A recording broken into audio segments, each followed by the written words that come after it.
বেশ অনেকদিন থেকেই না কাঁকড়া খেতে ইচ্ছা করছে। কিন্তু মা সেরকম কাঁকড়া ভালো পাচ্ছিল না বলে নিতে পারছিল না। তো আজকে মা ভালো কাঁকড়া পেয়েছে, আর এগুলো কিন্তু মেয়ে কাঁকড়া। আর মেয়ে কাঁকড়ার স্বাদ কিন্তু দারুণ টেস্ট হয় খেতে।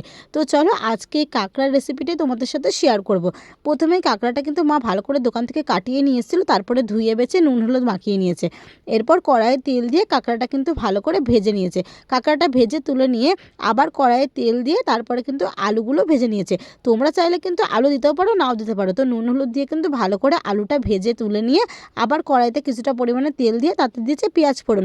পেঁয়াজটা লাল লাল করে ভাজা হয়ে যাবার পর এখানে দেখো লঙ্কা আর রসুনের পেস্ট করে রেখেছিল, তার মধ্যে একবারে সব মশলাগুলো দিয়ে দিয়েছে, রেগুলার যা মশলা ইউজ করা হয়। তো পেঁয়াজটা লাল লাল করে ভাজা হয়ে যাবার পর মশলাগুলো দিয়ে আর একটু ভালো করে কষিয়ে নিয়ে কোচানো টমেটো আর অল্প পরিমাণে আদা দিয়ে কিন্তু আরও ভালো করে মশলাটা কষিয়ে নিয়েছে।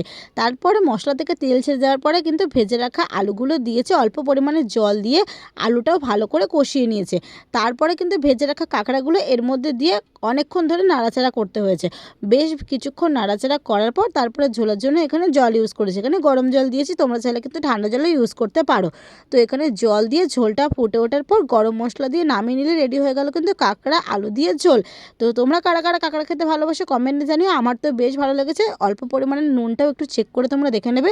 এখানে অল্প নুন কম হয়েছিল বলে পরে আবার মা একটু নুন অ্যাড করেছে। আমার তো কাঁকড়া খেতে ভালো লাগে। রেসিপিটা কেমন লাগলো জানিও, আর like comment share and follow করতে কেউ ভুলো না।